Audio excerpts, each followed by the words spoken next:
While there was joy for the prisoner's return to the U.S., it was heart-wrenching for those families whose loved ones were left behind. Russian authorities arrested Marc Fogel at an airport in August of 2021.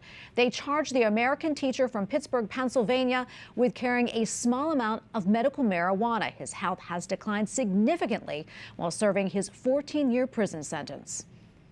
And for more, let's bring in Ann Fogel, Marc's sister, who joins us now from Montana. Ann, thank you so much for coming on. We appreciate it. I know it's probably really difficult to talk about, but, you know, we appreciate you coming on today. And speaking of talking, I understand your family has been in touch with Marc recently. How's your brother doing? And what more can you tell us about that conversation?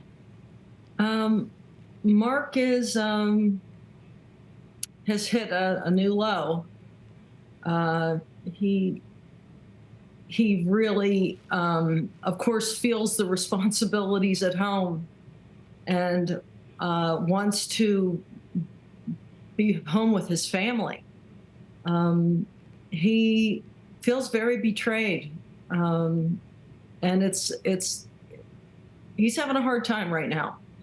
He will get through this. He's a resilient man, and he knows that we're doing, that we're pushing and we're doing everything that we can. And I actually missed a phone call from him this morning, I'm sorry to say, but he's been in touch with my mother, and they're very close. And it's been about 7 days since that prisoner swap, and devastated probably is the one way to describe it for him. Have you gotten any additional information, Ann, about or explanation about why Marc was left behind, why he wasn't part of that prisoner swap? No, we have not gotten an explanation for that. Until he is designated as wrongfully detained, the family is not included in any private conversations that they may be having, which is one of the reasons why we're pushing so hard for the designation. It's hard to be left in the dark.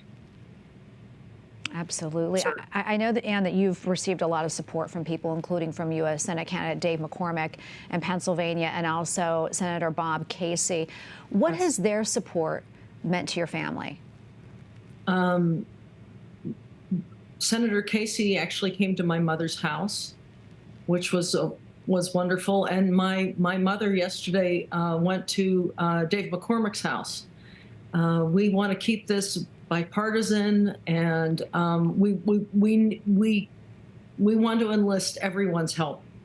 So it's a non-political thing for us, and it means the world to us that people care about Marc. Yeah, and I know you've been asking folks to keep his name out there, and we've been seeing him a lot in the news lately. Also, you've been asking for prayers. Tell us how important that is to you and your family, and the power of prayer, and how your Catholic faith has helped you during this very difficult time. My mother says the rosary 2 to 3 times a day, but one of the times is at 9:30 p.m. With your station. And my brother, they have a mutual. They've picked a time that they say the rosary at the same time. Well, he's in Russia and she's in Pittsburgh, and I think it just. I know that it brings great comfort to both of them, and it's what we can do with inside of ourselves. I pray at night, and it helps me to ease my mind and focus.